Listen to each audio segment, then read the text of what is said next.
नमस्कार मित्रांनो, मी सौरभ बोरकर, भौतिकशास्त्राचा विद्यार्थी या युट्यूब चॅनलवर आपलं मनापासून स्वागत करतो. आज आपण पाहणार क्लास 10 चा सगळ्यात इम्पॉर्टंट आणि इंटरेस्टिंग चॅप्टर, ज्याचं नाव आहे इलेक्ट्रिसिटी. मागच्या व्हिडिओमध्ये आपण बघितलं की इलेक्ट्रिक चार्ज म्हणजे काय, इलेक्ट्रिक करंट म्हणजे काय आणि पोटेन्शियल डिफरन्स म्हणजे काय, आणि त्यावर आपण काही न्यूमेरिकल्स घेतले होते. ज्यात आपण सगळ्यात आधी बघितलं होतं की इलेक्ट्रिक चार्ज म्हणजे काय असतो. इलेक्ट्रिक चार्जला आपण डिनोट केलं होतं क्यूनी, बरोबर. त्याच्यानंतर आपण काय सांगितलं होतं की electric charge is the most fundamental independent quantity असते, जिला आपण काय म्हणतो, इलेक्ट्रॉन.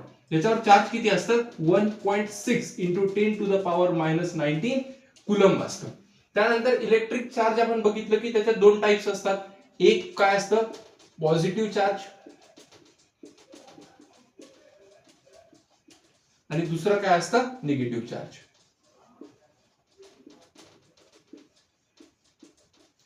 मग आपण काय सांगितलं होतं की लाईक चार्जेस काय करतात, म्हणजे पॉझिटिव्ह पॉझिटिव्ह किंवा निगेटिव्ह निगेटिव्ह काय करतात, एकमेकांना रिपेल करतात. आणि अनलाईक चार्जेस म्हणजे पॉझिटिव्ह निगेटिव्ह चार्जेस एकमेकांना काय करतात, अट्रॅक्ट करतात, बरोबर. त्याच्यानंतर आपण बघितलं होतं की इलेक्ट्रिक चार्जचं एसआय युनिट काय असतं, कुलम, ज्याला आपण सीनी पण डिनोट करतो. त्यानंतर आपण बघितलं होतं की क्वांटायझेशन ऑफ चार्ज,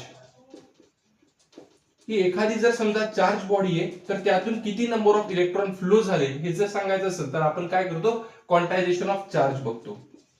ज्याचा आपण फॉर्म्युला बघितला होता, जो काय होता, Q is equal to N into E. Q काय सांगतो आपल्याला, चार्ज. N काय सांगतो, नंबर ऑफ इलेक्ट्रॉन्स. आणि ई काय सांगतो आपल्याला, charge on one electron. Charge on one electron, बरोबर. हे बघितलं होतं आपण इलेक्ट्रिक चार्जचं. त्याच्यानंतर आपण बघितलं होतं इलेक्ट्रिक करंट म्हणजे काय. इलेक्ट्रिक करंट म्हणजे काय असतो, की rate of flow of positive charge, flow of positive charge. Positive charge का, तर आपण काय सांगितलं होतं की जेव्हा आपण काय करतो, एक कंडक्टर घेतो, त्या कंडक्टरला जेव्हा आपण एक बॅटरी कनेक्ट करतो, तेव्हा बॅटरीचा पॉझिटिव्ह निगेटिव्ह जर आपण लायला तर हा बॅटरीचा पॉझिटिव्ह टर्मिनल येऊन या कंडक्टरवर पॉझिटिव्ह होईल, यानंतर या साईडला या एंडला निगेटिव्ह होईल. आता जर समजा कंडक्टर मध्ये आपण जेव्हा बॅटरीने पोटेन्शियल डिफरन्स प्रोव्हाइड करतो, पोटेन्शियल डिफरन्स प्रोव्हाइड केल्यानंतर काय होतात, याच्यातले इलेक्ट्रॉन्स जागी होतात आणि फ्लो करायला लागतात. आता मला सांगा, इलेक्ट्रॉनवर चार्ज काय, इलेक्ट्रॉनवर चार्ज निगेटिव्ह. आता मला सांगा, आपण जेव्हा पोटेन्शियल डिफरन्स देऊ तेव्हा इलेक्ट्रॉन जागे झाल्यानंतर कोणत्या डायरेक्शननी फ्लो करतील, निगेटिव्ह चार्ज पॉझिटिव्ह डायरेक्शन कडे फ्लो करेल, कारण निगेटिव्ह पॉझिटिव्ह एकमेकांना अट्रॅक्ट करेल. याचा अर्थ इलेक्ट्रॉन सगळे काय करणार, या साईडनी फ्लो करायचं काम करणार. आणि मग आपण काय सांगतो की इलेक्ट्रिक करंट जो आहे त्याचा फ्लो काय असतं, electric current flow in the opposite direction to the direction of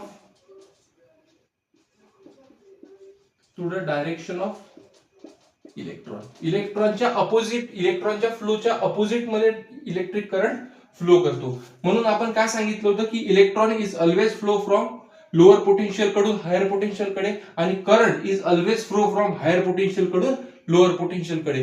हे काल आपण बघितलं होतं. त्याच्यानंतर आपण काय पाहिलं होतं की इलेक्ट्रिक चार्जचं एसआय युनिट काय असतं, एम्पियर, ज्याला आपण ई डिनोट करतो. त्यानंतर आपण क्वेश्चन मध्ये विचारतात म्हणून कन्वर्जन बघितलं होतं की 1 मिली एम्पियर म्हणजे 10 to the power -3 ampere. 1 micro ampere म्हणजे किती, 10 टू द पॉवर -6 एम्पियर. हे कन्वर्जन बघितले होते, बरोबर. त्यानंतर आपण एक इलेक्ट्रिक चार्जचं काय सांगितलं होतं की rate of flow of positive charge, बरोबर. तर आपण काय सांगितलं होतं की आपल्याला जर समजा रेट विचारलं तर आपण काय सांगतो की किती वेळात किती चार्ज फ्लो झाला, म्हणजे आपण काय सांगतो की आय इज इक्वल टू किती वेळात किती चार्ज फ्लो झाला, म्हणजे चार्ज अपॉन टाइम. हे काय झालं, आपला करंटचं फॉर्म्युला, बघितलं. त्याच्यानंतर आपण काय बघितलं होतं, पोटेन्शियल डिफरन्स. पोटेन्शियल डिफरन्स, तर पोटेन्शियल डिफरन्स आपण काय सांगितलं होतं की आपल्याला दोन पॉइंट दिलेले आहेत, पॉइंट ए आणि पॉइंट बी. तर ह्या पॉइंट ए पासून पॉइंट बी पर्यंत एका युनिट चार्जला नेण्यासाठी आपल्याला किती वर्क डन करावं लागलं, म्हणजे आपण काय सांगितलं होतं, पोटेन्शियल डिफरन्स. पोटेन्शियल डिफरन्सला आपण डिनोट कशाने करतो, व्ही नी. बरोबर. तर आपण काय सांगितलं होतं की हा एक पॉइंट घेतला होता ए, हा पॉइंट घेतला होता आपण बी. तर हा एका युनिट चार्जला आपल्याला ए पासून बी पर्यंत ट्रान्सफर करण्यासाठी किती वर्क डन करावं लागलं, म्हणजे आपण काय घेतलं होतं, पोटेन्शियल डिफरन्स घेतलं होतं, ज्याचा फॉर्म्युला काय होता, V is equal to W upon Q. हा काय झाला पोटेन्शियल डिफरन्सचा फॉर्म्युला. आता पोटेन्शियल डिफरन्सचं एसआय युनिट काय होतं, पोटेन्शियल डिफरन्सचं एसआय युनिट होतं व्होल्ट. बरोबर. हे काय झालं, आपलं पोटेन्शियल डिफरन्स झालं. यानंतर आपण काय बघितले होते, काही न्यूमेरिकल्स पाहिले होते, जसं की आता मी इथपर्यंत लिहून घ्या, त्यानंतर आपण ह्याच्यावर एक बेस न्यूमेरिकल पाहू, त्याच्यानंतर आजचा टॉपिक सुरू करू. तर पहा, आता आपल्याला काय एक न्यूमेरिकल दिलेलं आहे. आपल्याला काय म्हणतोय तो, की how much work will done in bringing a charge of 2 into 10 to the power minus 3 coulomb from infinity to point P at which the potential difference is 5 volt. तर सगळ्यात पहिले आपल्याला गिवन मध्ये काय दिलेलं आहे सांगा. सगळ्यात पहिले आपल्याला दिलेला आहे चार्ज, किती दिलेला आहे, 2 into 10 to the power minus 3 coulomb. त्यानंतर पोटेन्शियल डिफरन्स दिलेला आहे V 5 व्होल्ट. आपल्याला विचारलं काय, how much work will be done, म्हणजे किती वर्क डन झालं. तर आपण पोटेन्शियल डिफरन्सचा फॉर्म्युला बघितला होता, जो काय होता,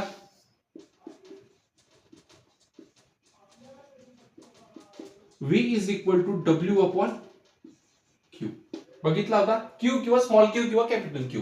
ठीक आहे. तर काय होते, V is equal to W upon Q म्हणजे काय, की V into Q is equal to W. बरोबर. Therefore W is equal to V ची व्हॅल्यू किती आहे, 5 इंटू चार्जची व्हॅल्यू किती आहे, 2 into 10 to the power minus 3, म्हणजे किती येते, 10 into 10 to the power minus 3. म्हणजेच काय लिहू शकतो आपण, 10 to the power minus 2 answer येऊ शकते, नाहीच किंवा तर 1 अपॉन 100 करून 0.01 पण आन्सर येते. वर्क डन आहे त्याच्यामुळे आन्सर काय ना, जूल मध्ये येणार. त्याचं युनिट काय रे, जूल. हे काय अशा प्रकारे पण क्वेश्चन तुम्हाला विचारतात. तर आता आपला आजचा गोल काय, आज आपल्याला काय काय टीच करायचं, आज आपल्याला पाहायचं रेजिस्टन्स म्हणजे काय, त्यानंतर रेजिस्टिव्हिटी म्हणजे काय,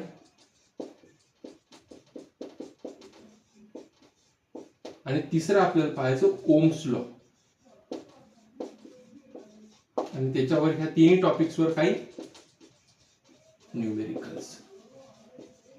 ठीक आहे. इथपर्यंत हा क्वेश्चन लिहून घ्या, त्यानंतर आपण सगळ्यात पहिले पाहू रेजिस्टन्स म्हणजे काय. पहा, सगळ्यात पहिले आपल्याला पाहायचं की रेजिस्टन्स म्हणजे काय.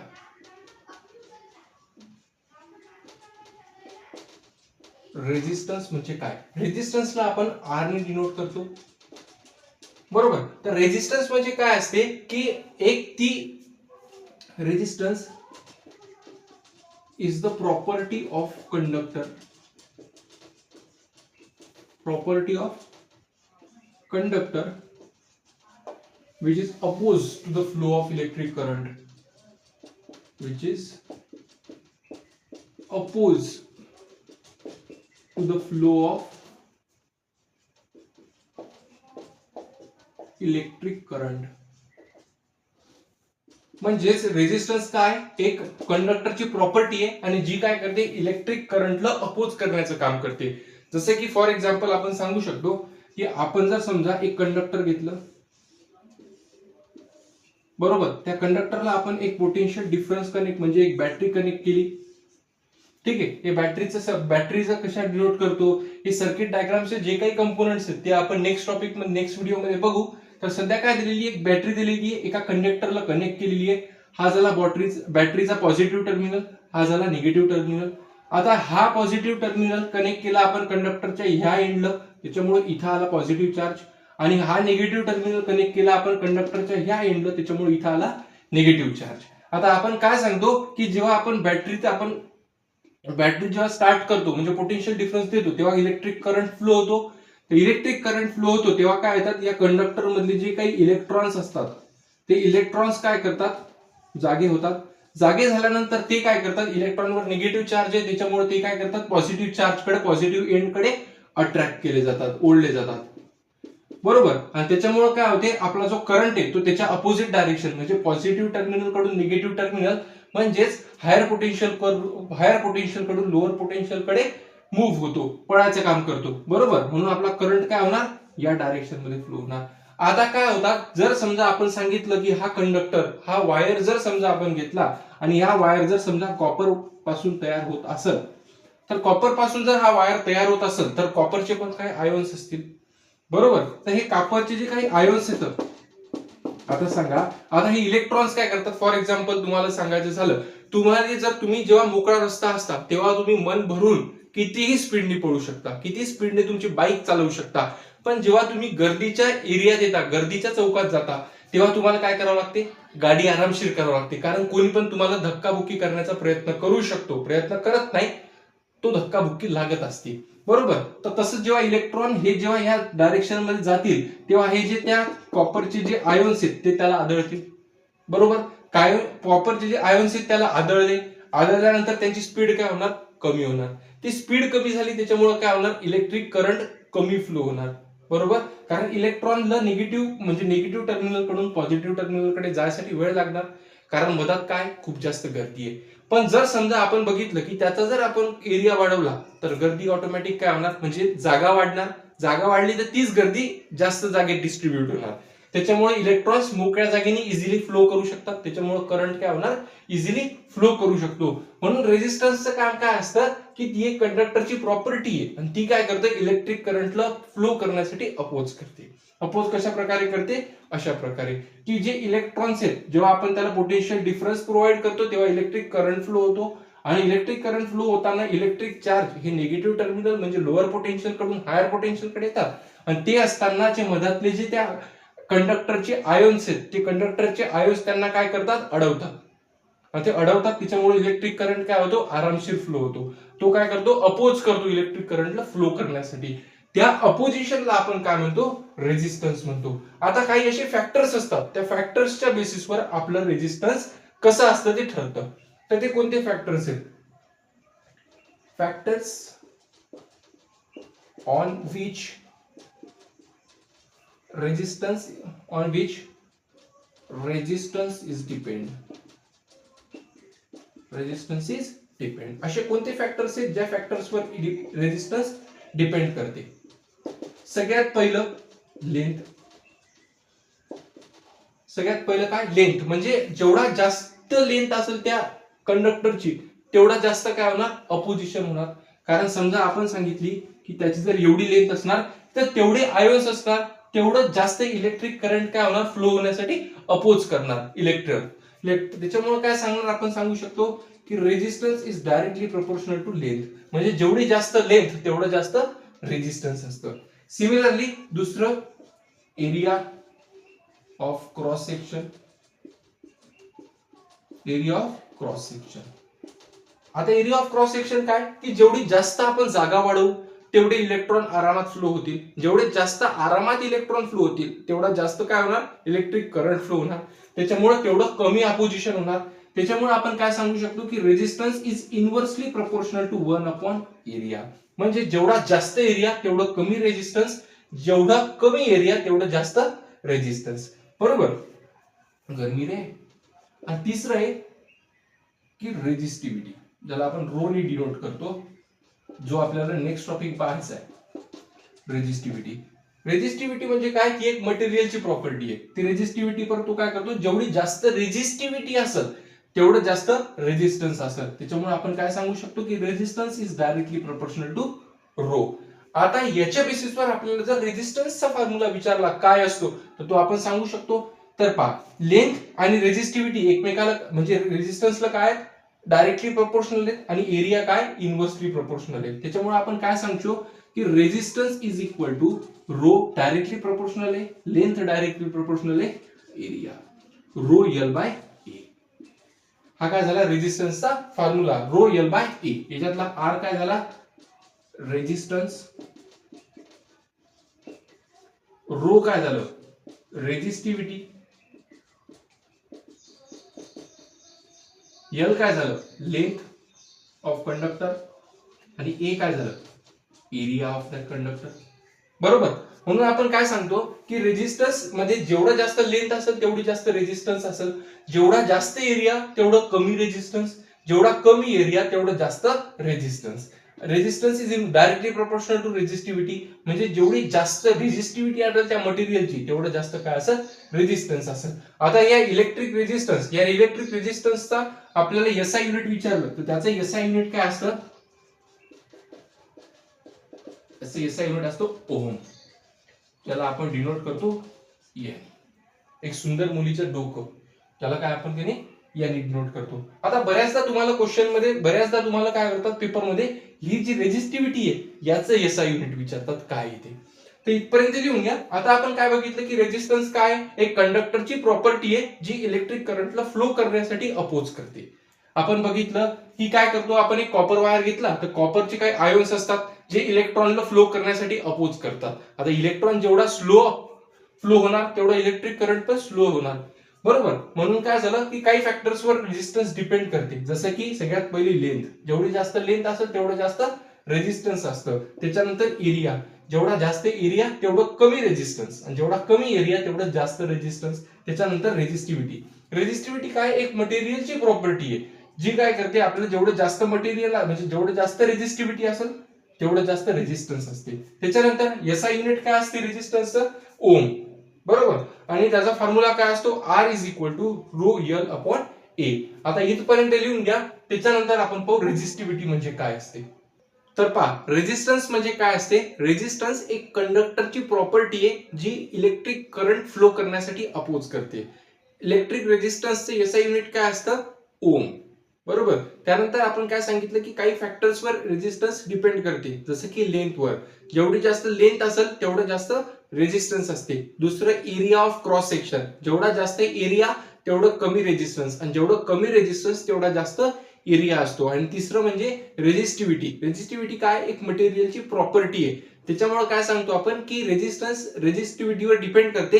रेजिस्टिव्हिटी जेवढी जास्त, रेजिस्टन्स तेवढं जास्त. तुम्हाला एक सीबीएसई मध्ये क्वेश्चन विचारला होता की तो क्वेश्चन असा होता की रेजिस्टन्स कशावर डिपेंड करते. रेजिस्टन्स इज डिपेंड ऑन, आणि त्याच्यात ऑप्शन्स दिले होते. सगळ्यात पहिलं लेंथ, दुसरं दिलं होतं एरिया ऑफ क्रॉस सेक्शन, त्याच्यानंतर तिसरं होतं एरिया ऑफ क्रॉस सेक्शन, त्यानंतर तिसरं होतं आपलं रेजिस्टिव्हिटी, आणि चौथं होतं आपलं शेप. तर मल्टिपल सिलेक्टिव्ह क्वेश्चन होता की रेजिस्टन्स कशावर डिपेंड करते. रेजिस्टन्स लेंथवर डिपेंड करते, रेजिस्टन्स एरिया ऑफ क्रॉस सेक्शनवर डिपेंड करते, रेजिस्टन्स रेजिस्टिव्हिटी पण डिपेंड करते. बऱ्याचदा असं विचारतात की resistance is not depend on, तर रेजिस्टन्स कशावर डिपेंड करत नाही, रेजिस्टन्स शेपवर डिपेंड करत नाही. हे काय झालं आपलं रेजिस्टन्स. आता आपल्याला पाहायची रेजिस्टिव्हिटी म्हणजे काय. म्हणजे काय असते.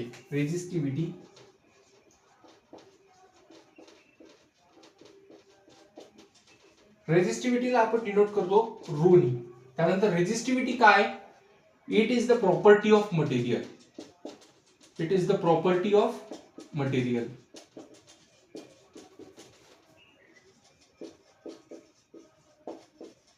And which is not depend on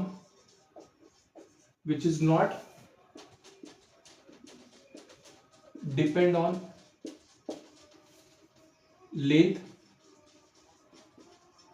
shape, size, radius.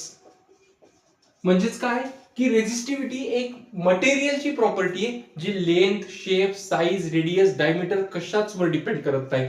जर समजा तुम्हाला विचारलं की हा एवढा कॉपरचा वायर आहे ज्याची लेंथ 2 मीटर आहे, आणि एक दुसरी कॉपरचा वायर आहे ज्याची लेंथ 100 मीटर आहे, तर रेजिस्टिव्हिटी सांगा. तर काय येणार आहे, जी रेजिस्टिव्हिटी या 1 मीटरच्या वायरची राहील जेवढीच रेजिस्टिव्हिटी 100 मीटरच्या वायरची राहील. वायरचं मटेरियल चेंज होते का, नाही. त्याच्यामुळे रेजिस्टिव्हिटी चेंज होणार का, कितीही लेंथ चेंज झाली तरीही त्याची लेंथ काय आपली, त्याची रेजिस्टिव्हिटी काय राहणार, सेम राहणार. त्याच्यामुळे रेजिस्टिव्हिटी काय, मटेरियलची प्रॉपर्टी, ती मटेरियलवर डिपेंड करते की कुठलं मटेरियल यूज केलं. त्याच्यानंतर ती काय करते, ती which is not depend on, तीच लेंथवर, शेपवर, साईजवर, रेडियसवर, डायमीटर कशाचवर काय करत नाही, डिपेंड करत नाही. तर रेजिस्टिव्हिटीची ऑर्डर असते. रेझिस्टिव्हिटी ऑर्डर असते एक, रेझिस्टिव्हिटी ऑर्डर. तर रेझिस्टिव्हिटी ऑर्डर म्हणजे काय, की सगळ्यात जास्त रेझिस्टिव्हिटी कशाची असते, त्यापेक्षा कमी कशाची असते, सगळ्यात कमी रेझिस्टिव्हिटी कशाची असते. तर सगळ्यात पहिले आपल्याला 3 ऑप्शन्स आहेत. एक म्हणजे कंडक्टर, मग असते अलॉय आणि मग असते इन्सुलेटर. बरोबर. तर कंडक्टर काय असतात, गुड म्हणजे जे इलेक्ट्रिक करंट इझिली म्हणजे चांगल्या प्रकारे फ्लो करू शकतात त्याला आपण काय म्हणतो, conductor. They are good conductors म्हणतो. ज्यात काय ते सिल्वर, ज्यात आपण म्हणतो कॉपर, हे काय झाले आपले गुड कंडक्टर झाले. ते काय करतात, करंटला इझिली फ्लो करू देतात. पण रेझिस्टन्स काय करते, करंटला फ्लो करण्याचं काम करते. त्याचंच डायरेक्टली प्रोपोर्शनल रेझिस्टिव्हिटी आहे. बरोबर. याचा अर्थ कंडक्टरची रेझिस्टिव्हिटी काय राहणार, सगळ्यात कमी राहणार. बरोबर. त्याच्यानंतर आपण काय सांगू शकतो, अलॉय. अलॉय मध्ये आपण काय घेऊ शकतो, नायक्रोम वगैरे. त्याच्यानंतर आपण कंडक्टर मध्ये आपण काय घेऊ शकतो, वूड, प्लास्टिक. तर आता तुम्हाला जर विचारलं की ह्या 3 पैकी सगळ्यात जास्त रेझिस्टिव्हिटी कशाची आहे, त्यानंतर कमी, त्यानंतर अजिबात कमी कशाची आहे, तर सगळ्यात पहिले सगळ्यात जास्त रेझिस्टिव्हिटी कशाची आहे, अशी रेझिस्टिव्हिटी जी की करंटला एकदम आरामात फ्लो करण्यासाठी अपोज करते. इन्सुलेटर्स, वूड मधून करंट इझिली फ्लो होतच नाही, जवळपास करंटच फ्लो होत नाही. त्याच्यामुळे इन्सुलेटरची रेझिस्टिव्हिटी काय सगळ्यात जास्त आहे. म्हणजे रो इन्सुलेटर सगळ्यात जास्त असते. त्याच्यानंतर अलॉय, नायक्रोम. नायक्रोम मधून थोडीफार तरी काय होते, इलेक्ट्रिक करंट फ्लो होतो, पण तो काय करतो, अपोज करतो. इन्सुलेटर पेक्षा कमी पण कंडक्टर पेक्षा जास्त. त्याच्यामुळे काय ते रोची अलॉय म्हणजे रेझिस्टिव्हिटी ऑफ अलॉय. त्याच्यानंतर सगळ्यात कमी फ्लो इलेक्ट्रिक करंटला अपोज कोण करतं, कंडक्टर. त्याच्यामुळे रेझिस्टिव्हिटी ऑफ कंडक्टर. बरोबर. हे काय झाली आपली रेझिस्टिव्हिटीची ऑर्डर झाली. बऱ्याचदा तुम्हाला पेपरमध्ये विचारतात की resistivity of insulator is greater than resistivity of alloy is greater than resistivity of conductor. तर मागच्या याच्यात आपण काय बघितलं होतं की रेझिस्टन्सचा एक फॉर्म्युला बघितला होता. Resistance R is equal to rho L upon A बघितलं होतं. आता आपल्याला जर कोणी विचारलं की रेझिस्टिव्हिटीचा एसआय युनिट काय असतो, तर आपण काय सांगू शकतो की रो इकडे घेतला, आर इकडे जर गेला, तर rho is equal to R A upon L. R काय रेझिस्टन्स आहे, रेझिस्टन्सचे एसआय युनिट काय असते, ओम. ओम. एरियाचं रेझिस्टिव्ह एसआय युनिट काय असते, मीटरचा स्क्वेअर डिवायडेड बाय लेंथचं एसआय युनिट काय, मीटर. मीटर स्क्वेअर सोबत मीटर कटला, उरलं काय, ओम इंटू मीटर. ही काय झाली रेझिस्टिव्हिटीचे एसआय युनिट. काय झालं, ओम इंटू मीटर. अशा प्रकारे तुम्हाला काय करतात, डिफाईन करायला लावतात रेझिस्टिव्हिटी म्हणजे काय आणि रेझिस्टिव्हिटीचे एसआय युनिट कशा प्रकारे निघतं. हे अशा प्रकारे. तर रेझिस्टिव्हिटी काय, एक मटेरियलची प्रॉपर्टी आहे जी कशावर, लेंथ, शेप, साईज, रेडियस कशाचवर काय करत नाही, डिपेंड करत नाही. त्याच्यानंतर काय आहे, रेझिस्टिव्हिटीची ऑर्डर आपल्याला दिलेली असते. ही रेझिस्टिव्हिटी इन्सुलेटरची सगळ्यात जास्त असते, त्यानंतर रेझिस्टिव्हिटी अलॉयची त्यापेक्षा कमी असते आणि सगळ्यात कमी रेझिस्टिव्हिटी कंडक्टरची असते. हे पण तुम्हाला काढायला लावतात. बऱ्याचदा तुम्हाला दिलेलं असते की समजा जर ए मटेरियल दिलेलं असेल आणि जर त्याची रेझिस्टिव्हिटी तुम्हाला दिलेली असेल, याची रेझिस्टिव्हिटी जर 10 टू द पॉवर 3 दिलेली आहे, एक बी दिलेला आहे ज्याची रेझिस्टिव्हिटी 10 टू द पॉवर -6 आहे, नेक्स्ट सी दिलेला आहे ज्याची रेझिस्टिव्हिटी 10 टू द पॉवर -8 दिलेली आहे. तर आता पहा सगळ्यात जास्त रेझिस्टिव्हिटी कशाची आहे, 10 टू द पॉवर 3 ची म्हणजे 1000. त्याच्यानंतर 10 टू द पॉवर -6 आणि त्याच्यानंतर सगळ्यात कमी रेझिस्टिव्हिटी कशाची आहे, 10 to the power -8. 10 to the power -8. मग तुम्हाला जर रेझिस्टिव्हिटी ऑर्डर विचारली तर याच्यात तुम्हाला विचारलं की कंडक्टर कोण, अलॉय कोण आणि इन्सुलेटर कोण. ए. आता सगळ्यात पहिले सांगा ए काय, सगळ्यात जास्त रेझिस्टिव्हिटी. सगळ्यात जास्त रेझिस्टिव्हिटी कशाची असते, इन्सुलेटरची. त्याच्यामुळे ए काय झाला, इन्सुलेटर. त्याच्यानंतर बी काय झाला सांगा, बी ची रेझिस्टिव्हिटी सी पेक्षा जास्त आहे आणि ए पेक्षा कमी आहे, त्याच्यामुळे तो काय झाला, अलॉय. आणि सी काय झालं, त्याची रेझिस्टिव्हिटी सगळ्यात कमी आहे, तो काय झाला, कंडक्टर. अशा प्रकारे पण तुम्हाला काय करतात, एखाद्या वेळेस क्वेश्चन मध्ये विचारतात. आता बऱ्याचदा काय होते माहिती का, की तुम्हाला डायरेक्ट फॉर्म्युला बेसिसवर न्यूमेरिकल विचारतात. सोबतच काय होते की तुम्हाला एक लेंथ दिलेली जाते, एक वायर देतो, कॉपर वायर राहतो, त्याची लेंथ दिलेली असते, त्याच्यानंतर त्याचा रेझिस्टन्स तुम्हाला दिलेला असते. त्याच्या बेसिसवर तुम्हाला काय करतात, जर समजा त्या वायरला आपण एक्सटेंड केलं, तर एक्सटेंड केल्यानंतर त्याचं नवीन रेजिस्टन्स काय येईल हे तुम्हाला बऱ्याचदा काढायसाठी विचारतात. तर त्याचा एक वेगळा फॉर्म्युला असतो, इथपर्यंत लिहून घ्या. तो फॉर्म्युला आता बघू आपण काय आहे. आता आपल्याला दोन न्यूमेरिकल दिलेले आहेत. एका याच्यात आपल्याला रेजिस्टन्स फाइंड करायचं, एका याच्यात आपल्याला रेजिस्टिव्हिटी फाइंड करायची. तर रेजिस्टन्स आणि रेजिस्टिव्हिटीचा आपण फॉर्म्युला बघितला होता. तसं या क्वेश्चन मध्ये पहा काय म्हणते की calculate the resistance of a copper wire. म्हणजे कॉपर वायरचा आपल्याला रेजिस्टन्स फाइंड करायचं, ज्या कॉपर वायरची लेंथ आहे 2 मीटर आणि एरिया ऑफ क्रॉस सेक्शन आहे त्याचा 10 to the power -6 metre square. आणि त्याची त्या कॉपर वायरची आपल्याला रेजिस्टिव्हिटी दिलेली आहे, जी आहे 1.7 × 10 to the power -8 ohm metre. तर आपल्याला काय विचारलं, रेजिस्टन्स फाइंड करायचा. तर सगळ्यात पहिले आपल्याला गिवन मध्ये काय दिलेलं आहे पहा. सगळ्यात पहिले काय दिलेली, लेंथ. लेंथ किती दिलेली आहे, 2 मीटर. त्यानंतर क्रॉस सेक्शन एरिया दिलेला आहे 10 टू द पॉवर -6 मीटरचा स्क्वेअर. आणि त्याच्यानंतर आपल्याला काय दिलं, रेजिस्टिव्हिटी, जे की किती आहे 1.7 × 10 टू द पॉवर -8 मीटरचा ओम मीटर.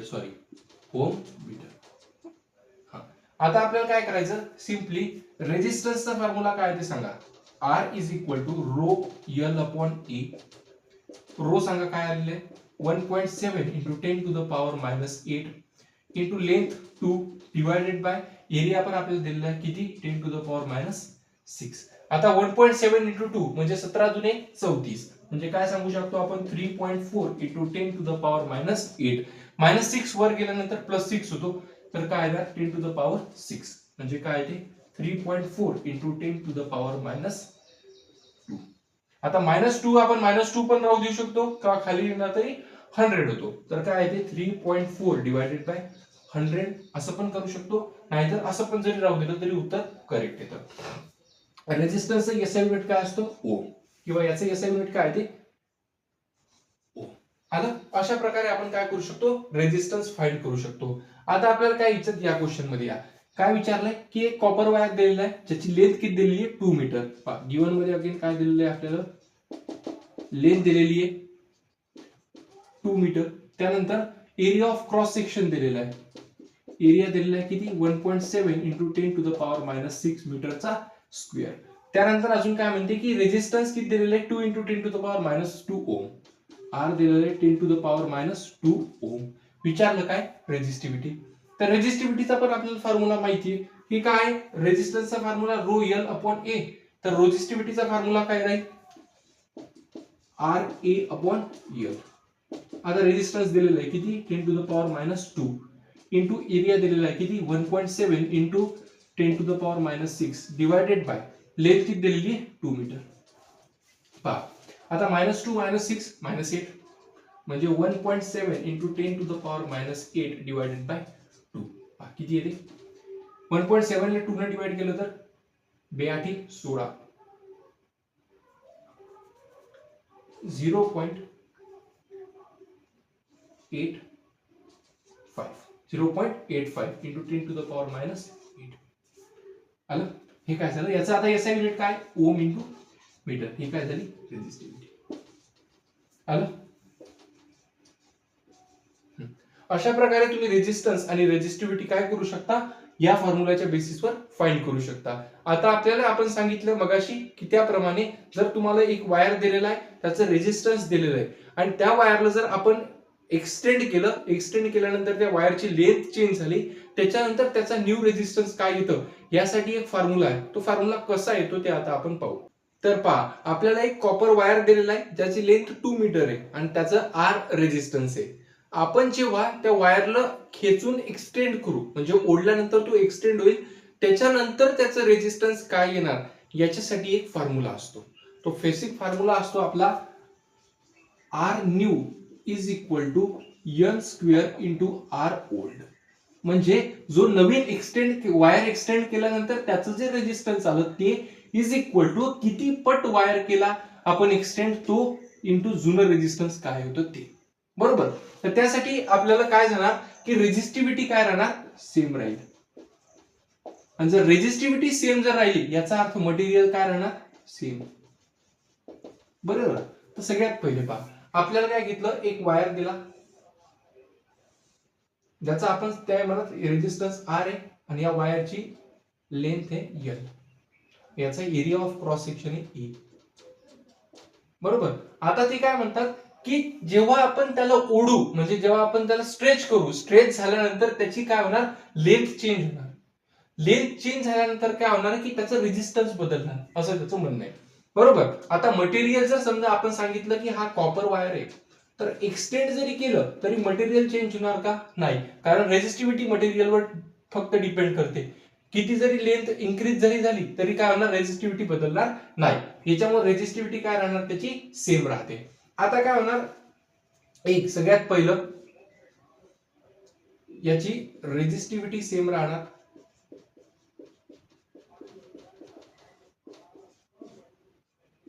सेम, कारण मटेरियल चेंज नाही. आणि दुसरं व्हॉल्यूम चेंज राहणार, व्हॉल्यूम सेम राहणार.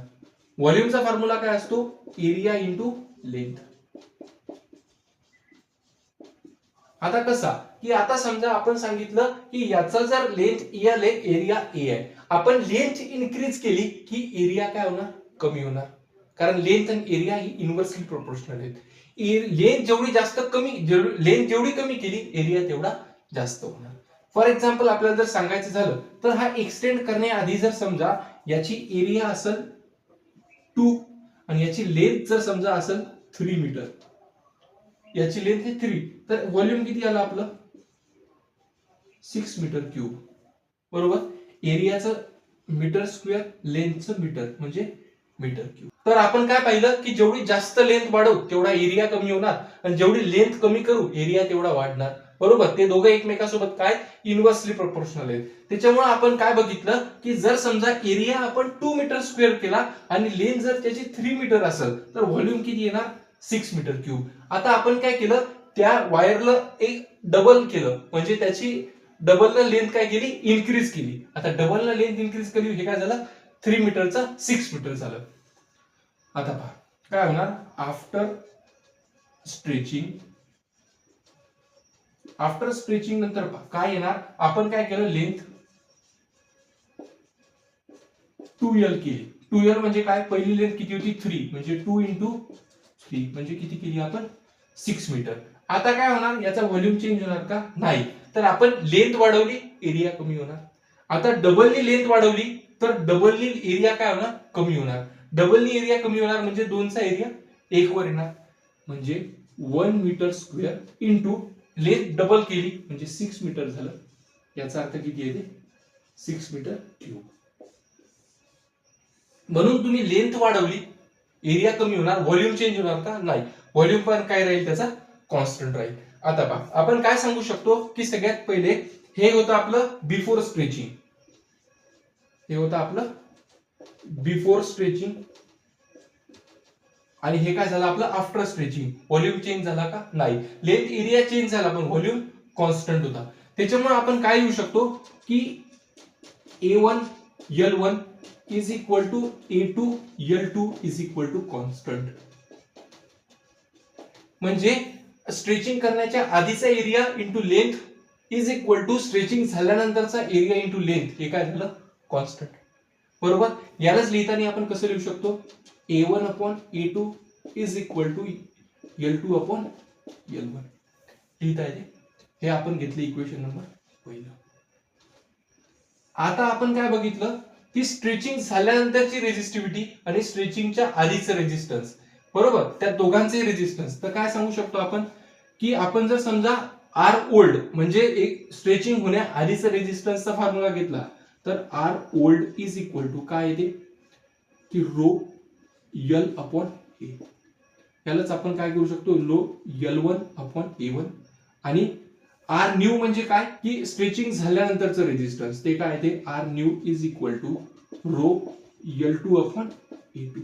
आर न्यू किती आलं, रो L2 अपॉन A2. आता काय करायचं, सिम्पली हा आर न्यू ला आर ओल्ड ने डिवाइड करायचं. आर न्यू आपल्याला फाइंड करायचा, त्याच्यासाठी आर न्यू ला आर ओल्ड ने डिवाइड करायचं.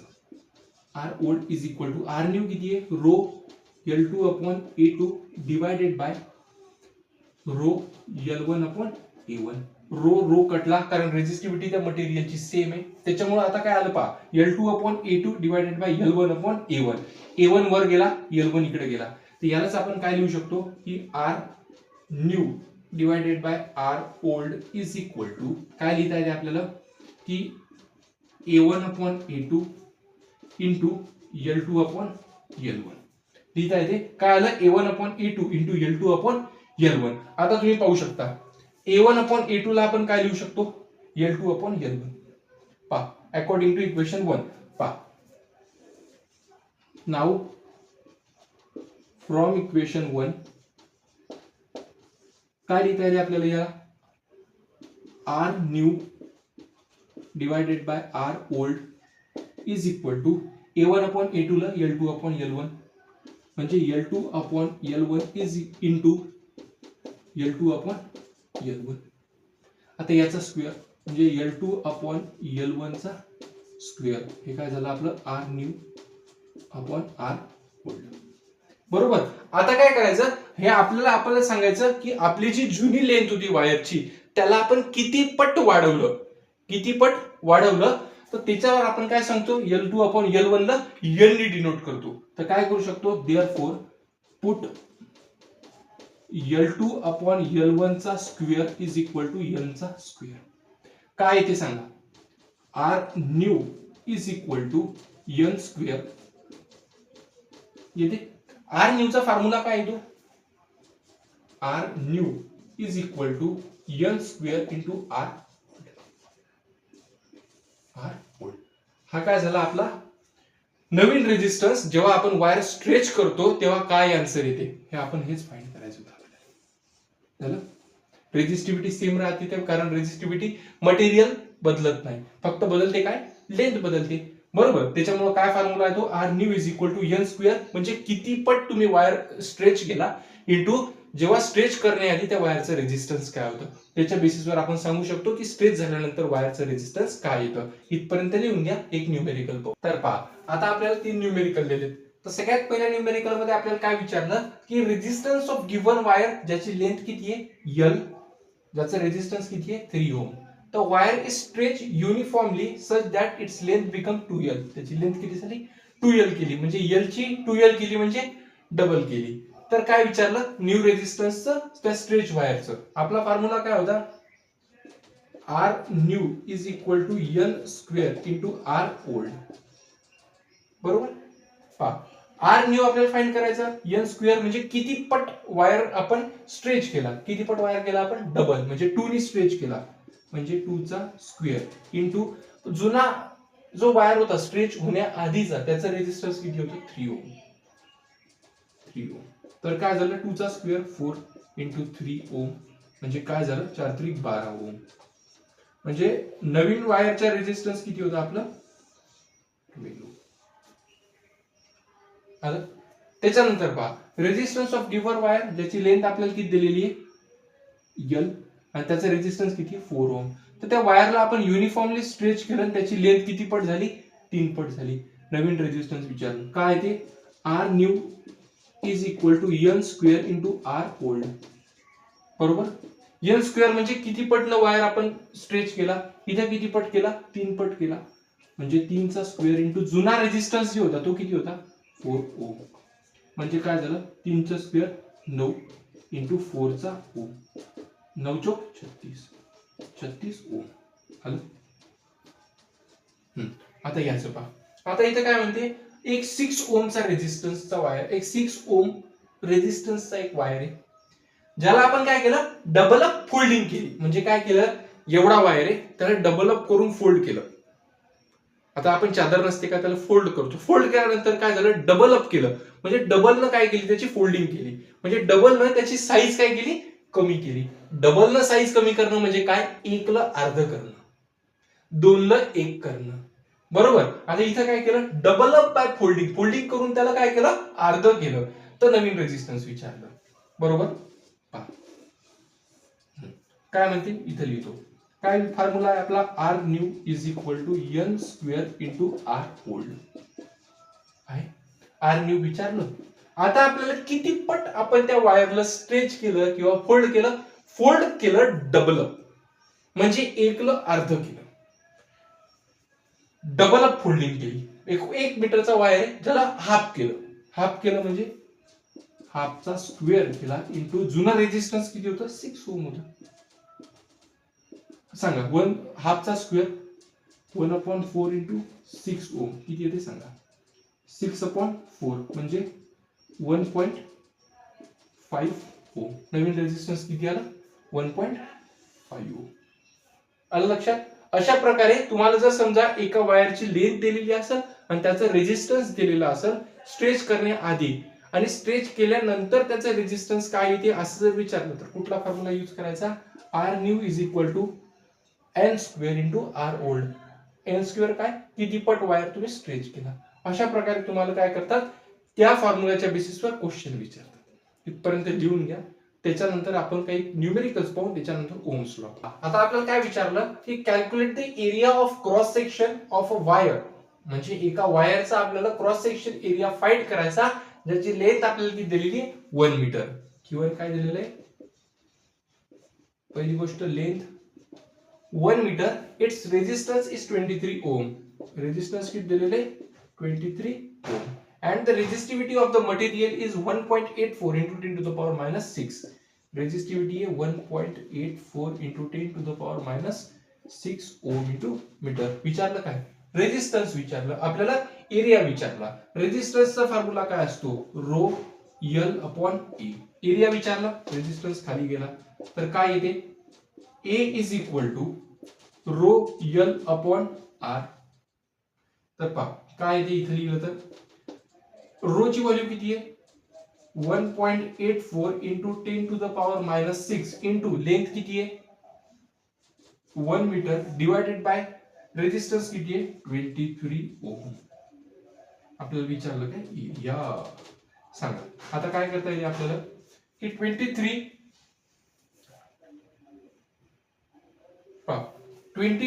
8 जा 23 8 जा किती होतात 23 8 जा 8 24 4 4 2 8 16 2 18. 23 8 जा 23 8 जा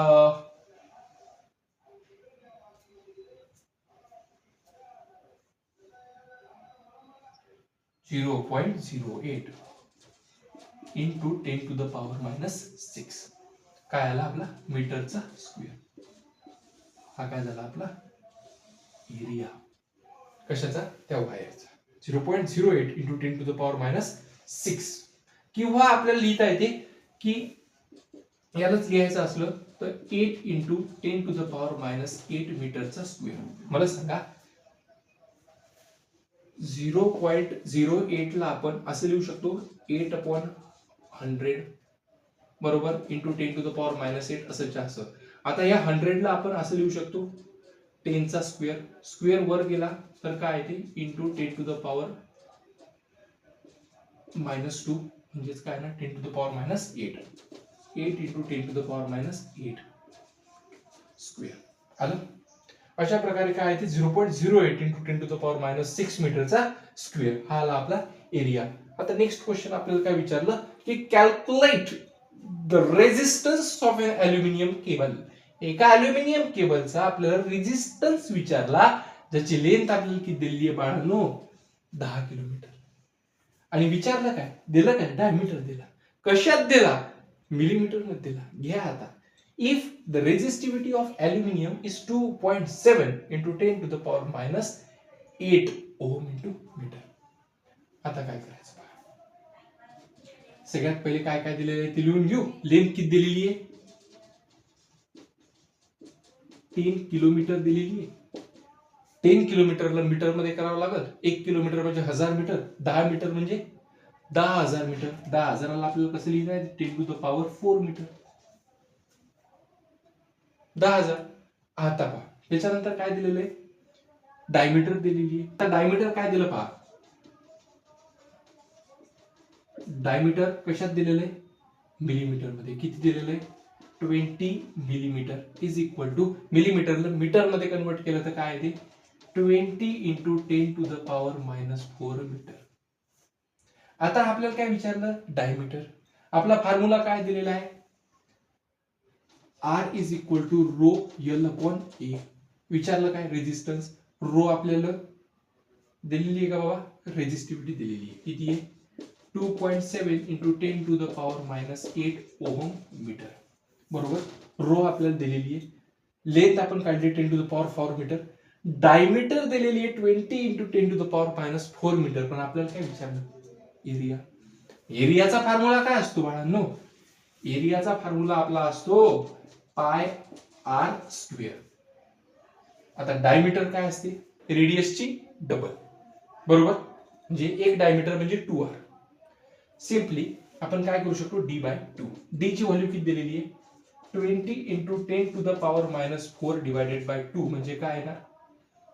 10 into 10 to the power minus 4. काय ना 10 into 10 to the power minus 4. यालाच आपण कसं लिहू शकतो? लिहितानाच की 10 चा power 1 into 10 to the power minus 4 म्हणजेच काय लिहिता येते? 10 चा पॉवर मायनस 10 चा पॉवर मायनस 3. नाही तर आपण असंच राहू देऊ. 10 into 10 to the power minus 4. हा आपला काय आला?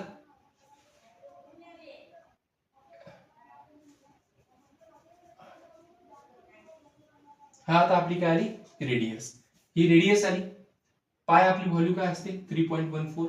3.14 into 10 into 10 to the power minus 4 म्हणजेच काय करते?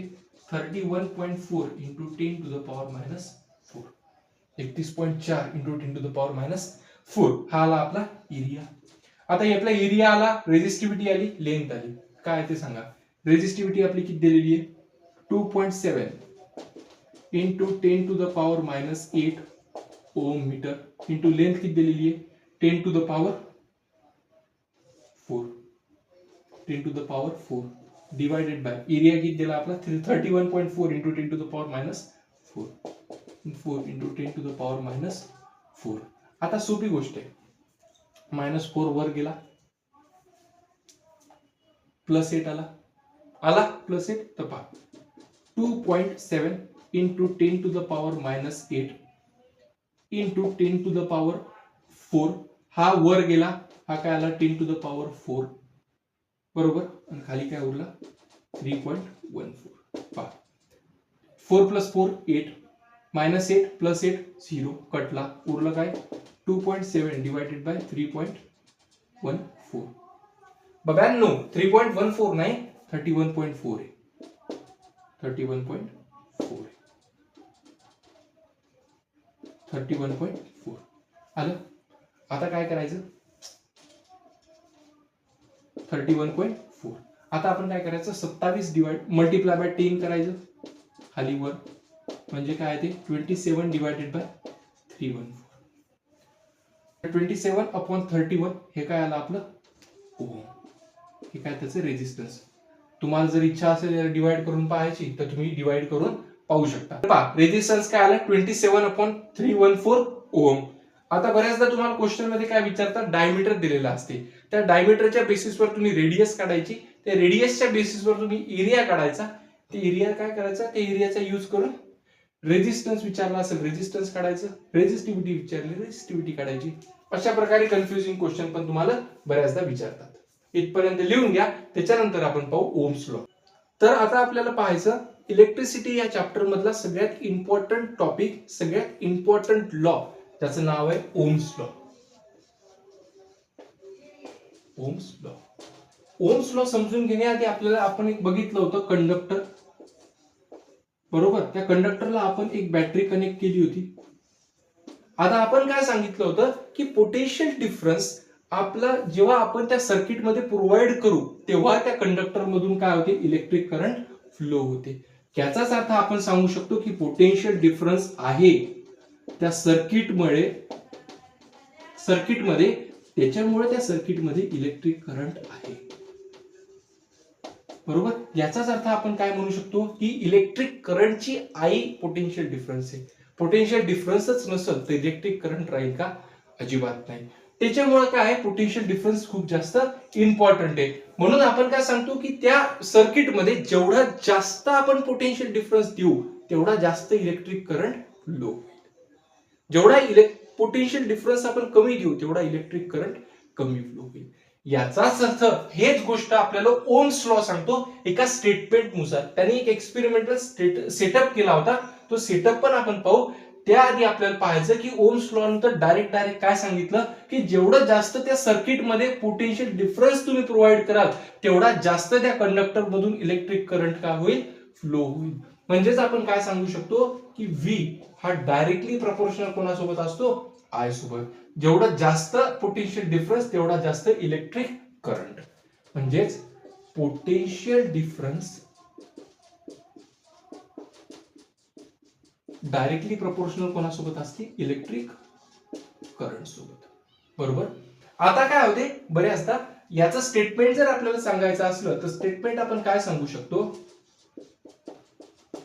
The potential difference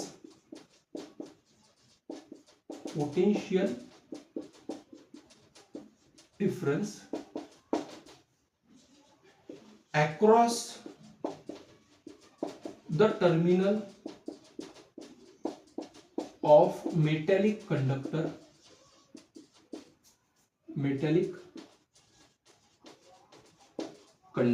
the potential difference across the terminal of metallic conductor is directly proportional to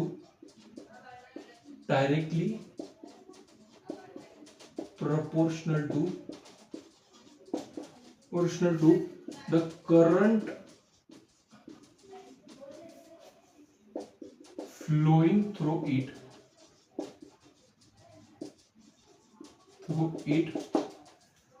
It provides the temperature remains constant. Temperature काय असलं पाहिजे, कॉन्स्टंट असलं पाहिजे. Temperature remains constant. म्हणजेच काय आपलं स्टेटमेंट सांगते की जे मेटॅलिक कंडक्टरच्या दोन टर्मिनलच्या दरम्यानचं जे पोटेन्शियल डिफरन्स आहे ते डायरेक्टली प्रपोर्शनल असते त्या कंडक्टर मधून जो इलेक्ट्रिक करंट फ्लो होतो त्याच्याशी. फक्त एक गोष्ट नेहमी लक्षात राहू द्यायची, त्या कंडक्टरच्या दरम्यान पोटेन्शियल डिफरन्स जे आपण प्रोव्हाइड करतोय त्याच्या दरम्यान टेम्परेचर काय असलं पाहिजे, रिमेन्स कॉन्स्टंट असलं पाहिजे. ही एक कंडिशन नेहमी लक्षात राहू द्यायची की टेम्परेचर काय असलं पाहिजे, रिमेन्स कॉन्स्टंट असलं पाहिजे. तेव्हा कुठे V directly proportional to I होते. आता डायरेक्टली प्रोपोर्शनॅलिटीचा साइन काढला तर आपण एक प्रोपोर्शनॅलिटी कॉन्स्टंट लावतो. तो काय होतो, V is equal to I into R. हे काय झालं आपलं ओम्स लॉचं इक्वेशन. तुम्हाला जर ओम्स लॉचं स्टेटमेंट विचारलं आणि ओम्स लॉ विचारला तर तुम्ही ही गोष्ट लिहायची आणि हे स्टेटमेंट लिहायचं. आणि जर कदाचित तुम्हाला ओम्स लॉचं इक्वेशन विचारलं तर काय आहे, V is equal to I into R. इथपर्यंत समजलं. आता पहा, आता बऱ्याचदा काय होते की समजा एक ग्राफ असतो व्ही वर्सेस आय चा.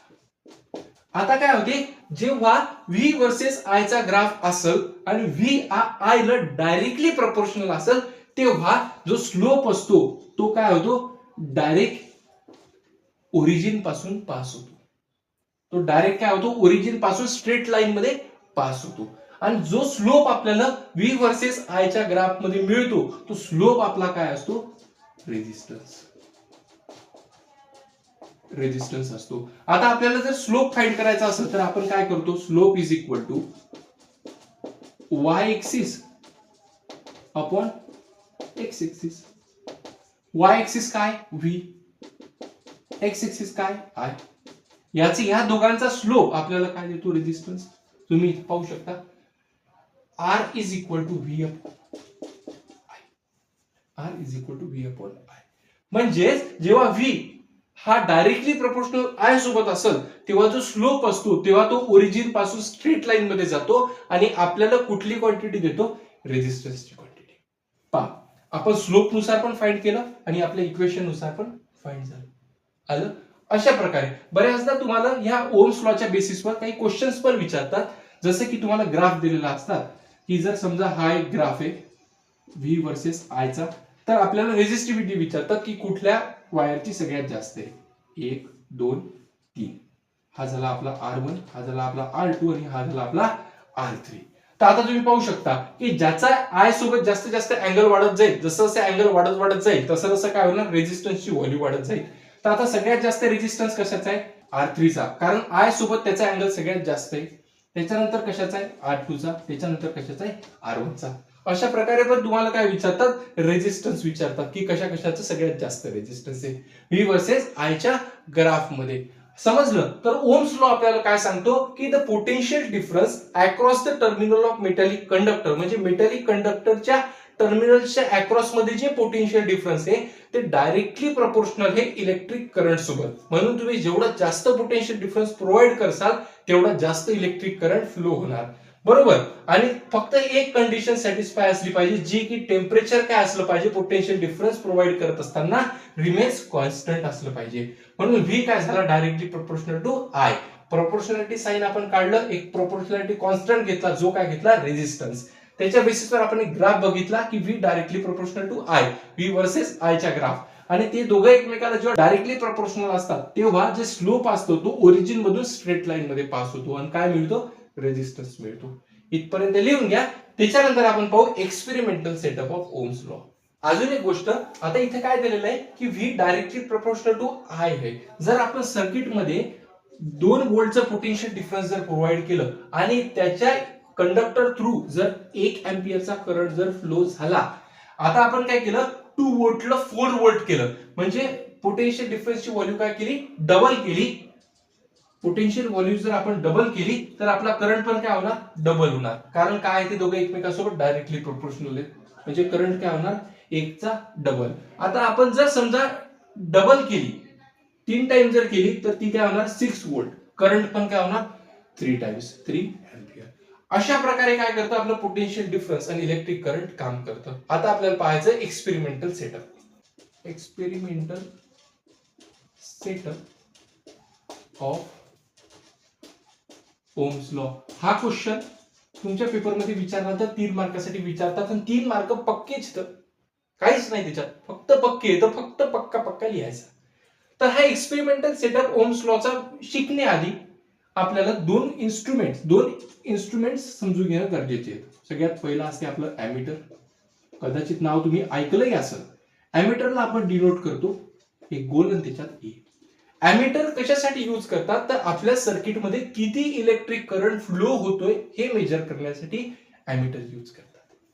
ॲमीटर कशासाठी यूज करतात, which is use to measure electric current in circuit. एका सर्किट मध्ये किती इलेक्ट्रिक करंट फ्लो होतोय हे मेजर करण्यासाठी आपण कशाचा यूज करतो, ॲमीटरचा. दुसरा असते व्होल्टमीटर. व्होल्टमीटर जो गोल त्याच्यात व्ही, त्याचा यूज कशासाठी करतो, which is use to measure potential difference. Potential difference आपल्या सर्किट मध्ये किती आहे हे मेजर करण्यासाठी आपण कशाचा यूज करतो, व्होल्टमीटरचा यूज करतो. लय गरमी आहे बरं. तर आता एक्सपेरिमेंटल सेटअप आपल्याला सगळ्यात आधी सेटअप पाहायचा कसा असते. सगळ्यात पहिले 4 बॅटरीज घ्यायच्या, 1 2 3 3, एकमेकाला जोडायच्या. जोडल्यानंतर सांगतो काय करायचं बाळांनो. जोडल्या. आता काय करायचं, जोडल्यानंतर आपल्याला याला कनेक्ट करायचं ॲमीटर. ॲमीटर कशासाठी यूज करतो आपण, इलेक्ट्रिक करंट मेजर करण्यासाठी. त्याच्यानंतर आपण काय केला, एक रेजिस्टन्स घेतला आणि त्या रेजिस्टन्सला पॅरलल मध्ये आपण व्होल्टमीटर जोडला. तो कशासाठी असते, आपल्या इलेक्ट्रिक सर्किट मध्ये किती पोटेन्शियल डिफरन्स आहे हे मेजर करण्यासाठी. बरोबर. त्याच्यानंतर आपण जरा समोर गेलो. समोर गेल्यानंतर आपण एक स्विच जोडला. आपण काय जोडलाय, स्विच कनेक्ट केला. स्विच कनेक्ट केला आणि त्याच्यानंतर आपण सर्किटला काय केलं, ओपन ठेवलं. हा स्विच जर समजा इथं आत बिंदू असेल याचा अर्थ सर्किट ओपन आहे, स्विच ऑन आहे. आणि जर हे नसलं तर स्विच ऑफ आहे. सध्या स्विच काय, ऑन आहे. आता आपण काय घेतले, 4 बॅटरीज घेतल्या. 1.5 व्होल्टची एक बॅटरी, 1.5 व्होल्ट, 1.5 व्होल्ट, 1.5 व्होल्ट. 1.5 व्होल्टच्या अशा आपण 4 बॅटरीज घेतल्या. या सर्किटमध्ये यूज झालेलं व्होल्टमीटर, ॲमीटर, स्विच, या सगळ्या बॅटरीज, या सगळे कंपोनंट्स इलेक्ट्रिक सर्किटचे आपण एक एक करून एका सेपरेट व्हिडिओमध्ये पाहणार आहोत. सध्या फक्त एक्सपेरिमेंटल सेटअप समजून घ्या. कसा सेटअप आहे की आपण 4 बॅटरीज घेतल्या, एक बॅटरी 1.5 व्होल्टची, त्याच्यासोबत आपण ॲमीटर जोडलं इलेक्ट्रिक करंट मेजर करण्यासाठी. एक रेजिस्टन्स घेतला R व्हॅल्यूचा आणि त्याला पॅरलल आपण एक व्होल्ट मीटर जोडलं. व्होल्ट मीटर कशासाठी? इलेक्ट्रिक आपलं पोटेन्शियल डिफरन्स मेजर करण्यासाठी. आता आपल्याला काय करायचं, व्ही ची आणि एक आय ची अशा दोन व्हॅल्यूज पाहायच्या. सगळ्यात पहिले आपण काय केलं, आपलं जे सर्किट होतं बरोबर, आपलं जे सर्किट आहे त्या सर्किट मध्ये इथे जे ओपन सर्किट आहे त्याला आपण काय केलं, इथं आणून क्लोज केलं बरोबर. आता क्लोज केल्यानंतर हा झाला आपला बॅटरीचा पॉझिटिव्ह टर्मिनल, हा झाला निगेटिव्ह टर्मिनल. काय होणार, पोटेन्शियल डिफरन्स इथून प्रोव्हाइड होणार, इलेक्ट्रिक करंट इथून फ्लो होणार, असा असा फ्लो होत होत होत इथे येणार. आता एक लक्षात ठेवायचं की आपल्या बॅटरीमधून जेवढं पोटेन्शियल डिफरन्स गेलं तेवढंच पोटेन्शियल डिफरन्स बॅटरीला काय येणार, वापस येणार. आता पहा, आपण काय सांगितलं की सर्किट हे असं असं आपण कनेक्ट केलं. आता एक बॅटरी आपण जोडलेली आहे, याचा अर्थ आपलं 1.5 व्होल्टचं पोटेन्शियल डिफरन्स झालं. पोटेन्शियल डिफरन्स आपण कितीचं घेतलं, पोटेन्शियल डिफरन्स 1.5 व्होल्टचं म्हणजे 1.5 व्होल्ट. एकच बॅटरी कनेक्ट केली, पोटेन्शियल डिफरन्स 1.5 व्होल्ट. आणि ते झाल्यानंतर आपल्या अॅमीटरनं 1 अँपिअरचा करंट मेजर केला. आता एक्सपेरिमेंटली आपण 1 अँपिअर केलाच, पण काय होतं, आपण सांगितलं की जेव्हा आपण 1.5 व्होल्टची बॅटरी कनेक्ट केली आपल्या सर्किटमध्ये तेव्हा आपल्या अॅमीटर मध्ये 1 अँपिअरचा करंट मेजर झाला. आता काय झालं, आपण इथलं सर्किट जे आपण एका बॅटरीला जोडलं होतं ते आता आपण कनेक्ट केलं 2 बॅटरी सोबत. हे आपण काय कनेक्ट केलं, 2 बॅटरी सोबत. आता ऍड किती झाल्या, 2 बॅटरी झाल्या. आता 2 बॅटरी ऍड झाल्या म्हणजे इथून जाणारं जे पोटेन्शियल डिफरन्स होतं ते इकडे आलं. याचा अर्थ 1.5 आणि 1.5 2 बॅटरी जोडल्या, एक बॅटरी 1.5 व्होल्टची म्हणजे 2 बॅटरीज 3 व्होल्टच्या. आता 3 व्होल्टचं पोटेन्शियल डिफरन्स आपण काय केलं, प्रोव्हाइड केलं. तर करंट किती झाला, म्हणजे आपण पोटेन्शियल डिफरन्स 1.5 होतं डबल केलं, म्हणजे किती केलं आपण, 3 व्होल्ट. 3 व्होल्ट झाला, याचा अर्थ करंट पण काय होणार, डबल, 2 बरोबर. आता आपण काय केलं, या 2 बॅटरीच्या जागी 3 बॅटरीज कनेक्ट केल्या. आता 3 बॅटरी जर कनेक्ट केल्या तर आपलं पोटेन्शियल डिफरन्स किती झालं, 4.5 व्होल्ट. म्हणजे 1.5 च्या 3 पट. आपला करंट पण काय झाला, 1 अँपिअरच्या 3 पट. अशा प्रकारे काय झालं की म्हणून याच्यावरून समजलं की जेवढं जास्त तुम्ही पोटेन्शियल डिफरन्स प्रोव्हाइड करसाल तेवढा जास्त इलेक्ट्रिक करंट काय होतो त्या सर्किट मधून फ्लो होतो. हे आपलं एक्सपेरिमेंटल सेटअप 3 मार्कासाठी पेपरमध्ये विचारतात. 3 मार्क पक्के हे, तर जर तुम्ही पक्क एक्सपेरिमेंटल सेटअप केलं आणि पक्क जर या व्हॅल्यू लिहून आले तर तुम्हाला पक्के 3 मार्क मिळणार. ओम्स लॉचं इक्वेशन काय सांगते, ओम्स लॉचं इक्वेशन आपल्याला सांगते की V is equal to I R, म्हणजे V directly proportional to I सोबत आहे. आणि V वर्सेस I च्या ग्राफ मध्ये स्लोप आपल्याला काय भेटतो, रेजिस्टन्सचा बरोबर. आता हे इक्वेशनच्या बेसिसवर आपण काही न्यूमेरिकल्स घेऊ. चला पहा, आता आपल्याला सगळ्यात पहिला काय न्यूमेरिकल दिलेले पहा, अ लॅम्प ऑफ रेजिस्टन्स 80 ओम. एक लॅम्प आहे ज्याचा रेजिस्टन्स किती दिलेला आहे, 80 ओम दिलेला आहे. त्याच्यानंतर draw a current of 0.75 ampere. Current दिलेला आहे 0.75 अँपिअर. व्होल्टेज विचारला, आपण ओम्स लॉचं इक्वेशन बघितलं होतं, काय असते, V is equal to I into R. काय विचारलं आपल्याला, व्होल्टेज विचारलं, I किती आहे 0.75, रेजिस्टन्स किती आहे 80, म्हणल्यावर 7.5 इंटू 8, 8 45 शून्य 4 4 8 7 8 7 56 56 4 60, इथे आलं 60. त्याच्यानंतर काय विचारलं, हाऊ मच करंट. आता करंट विचारला, will an electric bulb draw from किती व्होल्टेजच्या सोर्स मधून, V दिलेला आहे 200 व्होल्टचा सोर्स. त्याच्यानंतर if the resistance of filament is 1200, R किती दिलेला आहे 1200 ओम. करंट विचारला, काय, V is equal to I cross R, I is equal to V upon R. V किती दिलेला आहे 20, रेजिस्टन्स किती दिलेला आहे 1200, 2 अपॉन 120 म्हणजे 1 अपॉन 60 म्हणजे किती येते 0.01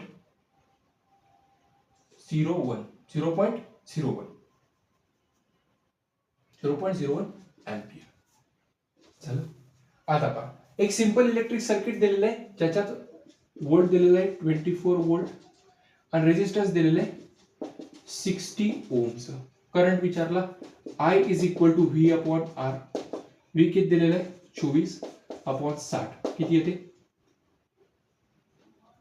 4/6 4/10 म्हणजे 0.4 एम्पियर आला. तिने याच्यात काय झालं ओम्स लॉचं एक इक्वेशन यूज झालं. आता पहा इथं काय विचारलं एक confusing question. The potential difference between the terminals of an electric heater किती दिलेलं आहे 60 व्होल्ट बरोबर. किती दिलेलं आहे V किती दिलेलं आहे 60 volt. when it draw a current of 4 ampere I किती दिलेला आहे 4 ampere I 4 ampere from source. आता मला सांगा what current will heater draw.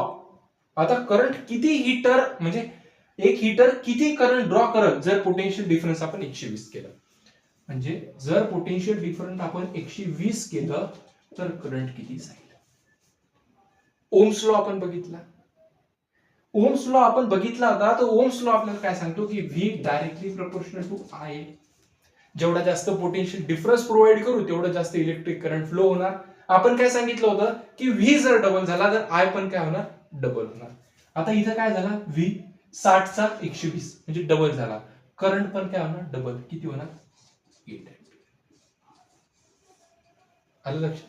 अशा प्रकारे तुम्हाला काही कन्फ्युजिंग क्वेश्चन पण विचारतात. नाही तर बऱ्याचदा क्वेश्चन तुम्हाला डायरेक्ट फॉर्म्युला बेस असतात.